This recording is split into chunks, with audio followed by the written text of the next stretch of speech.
Hello everyone, this is James Simpson. I'm going to talk about Vision and specifically how to connect an EOS family lighting desk like the Ion or the Geo or the EOS and try and connect it to ESP Vision. Most of what I'll be talking about is to do with networking and the DMX input commands, which we'll look at in a second. So I'm going to start off by talking a bit about the hardware. First of all, I have Vision installed on my PC, as you'd expect, and I've connected it to the Ion via a network switch.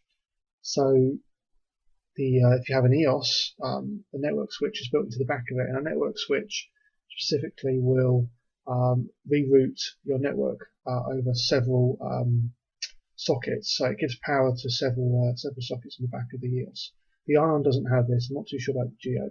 So you have to go via a network switch or router. So a typical internet router you might have at home for your wireless internet would do the job if it has network like RJ45 sockets. So I've connected mine via a network switch, and it has connected to this PC.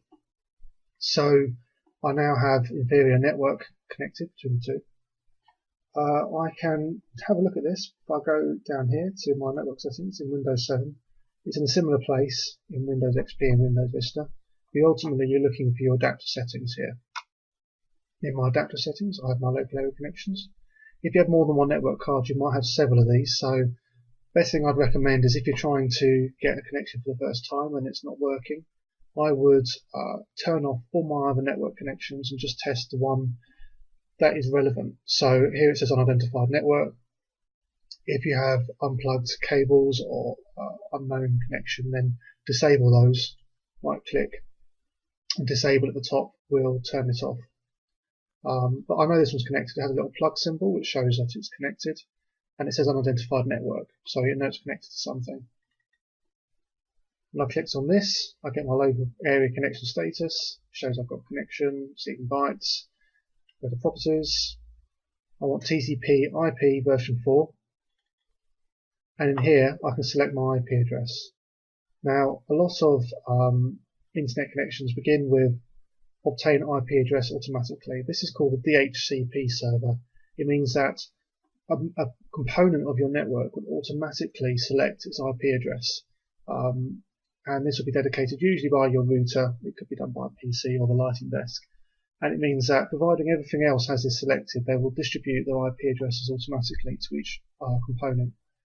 It's not a great idea when you're using programs that rely very heavily on a guaranteed network connection. So I prefer to use a static IP address, which means you have to type it in manually. Now, IP addresses can be absolutely anything. The most important thing is that the numbers in the first three boxes here are the same on every other component that you're working on. I'll give you an example. My lighting desk is set to 192.168.0, and then here will be .12. Subnet mask comes automatically as 255.255.255.0. I actually want that to be 255.255.0.0. What this means is that my lighting desk has two layers of masking. So 192.168 are recorded in all the machines, and it will only talk to other machines with the same two addresses here. Because I've got a 0 here, it means that this number can be absolutely anything, and the same goes for this one here.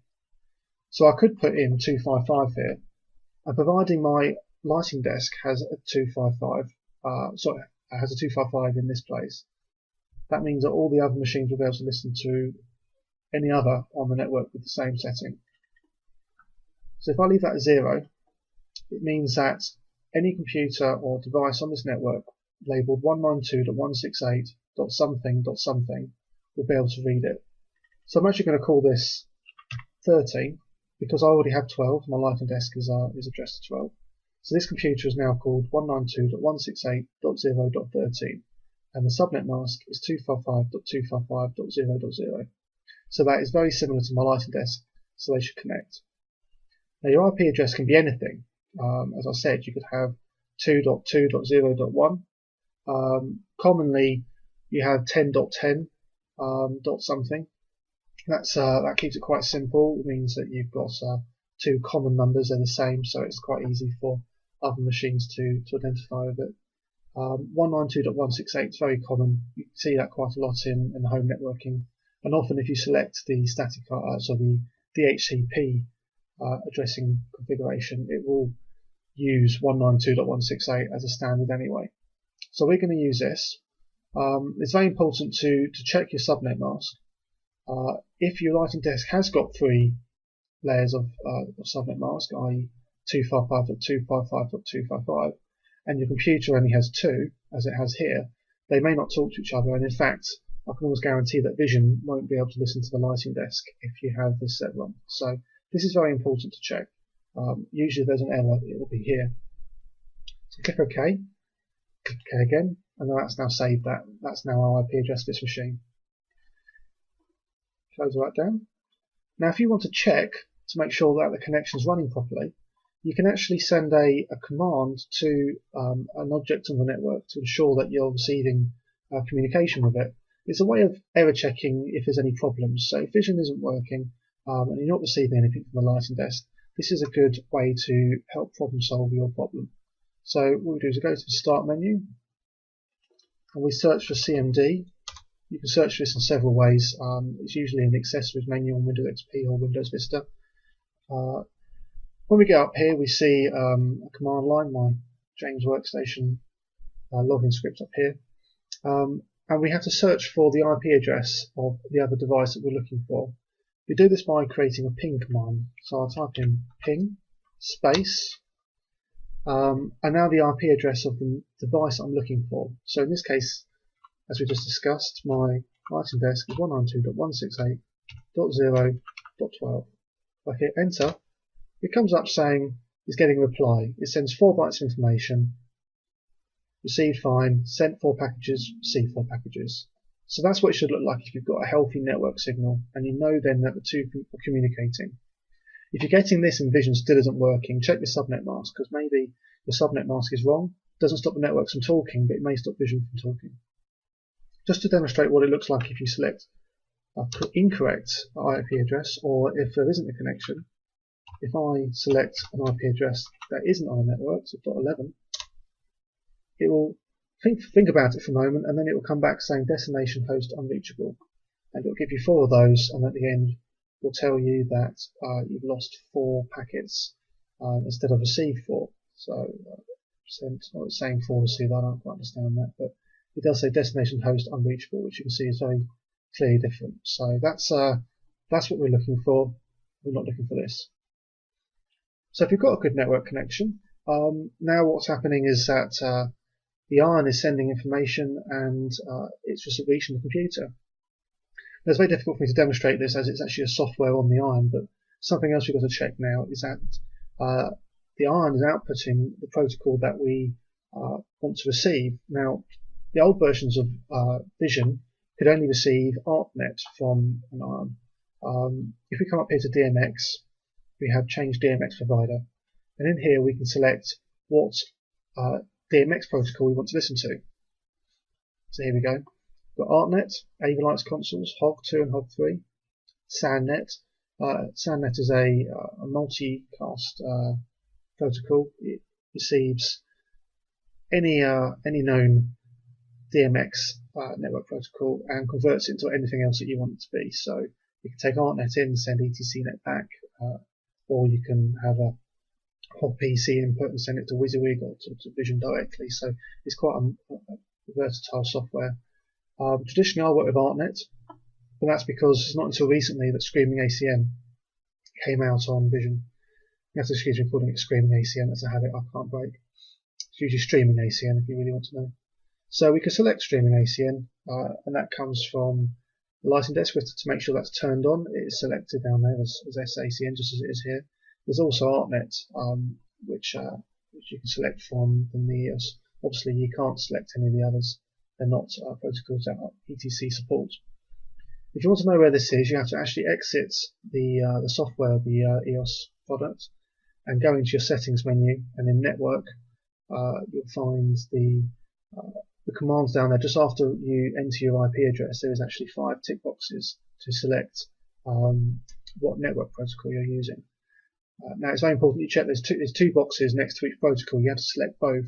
For some reason, if you don't select the second box, it doesn't send it. So you have to tick both boxes. So let's say you've ticked Artnet and streaming ACN. Well, you can go and select Artnet, and it will start listening to it. How do you know that? Well, you have a DMX viewer here, which can listen to DMX. Again, you have to select what you're looking at. This doesn't always work, I must be honest, so we'll try it out.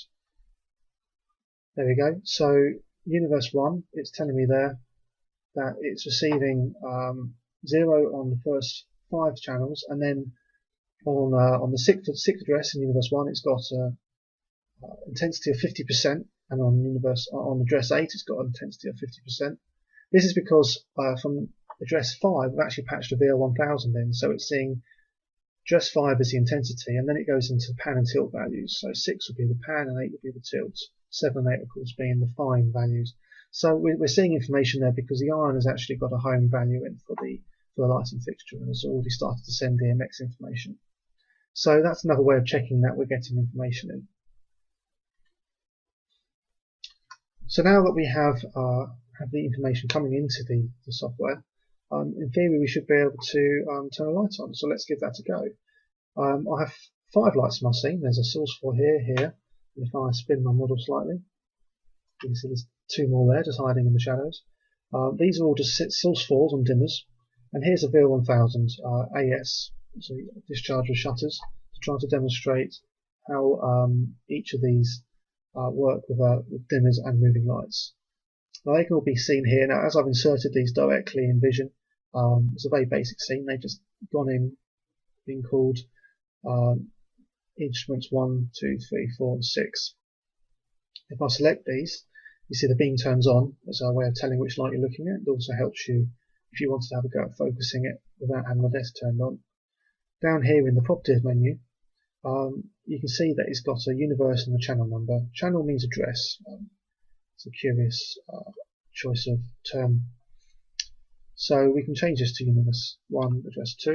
You hit the number and enter to confirm it, and that now means that will respond to address 2 from your Artnet patch.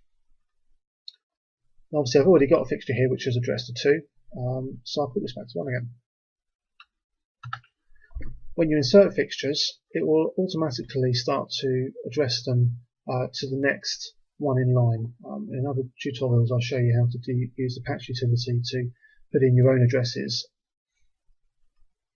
Now VL1000, on the other hand, will go in automatically at Universe 1, Channel 1, because it's the first fixture in its type. So I've already changed this here to address 5, because that's where I've patched it to on my ion. Again, I can select it and change that. I can invert the pan, invert the tilt. That's an option that you can set on the fixture itself. You can actually pre-program that in here.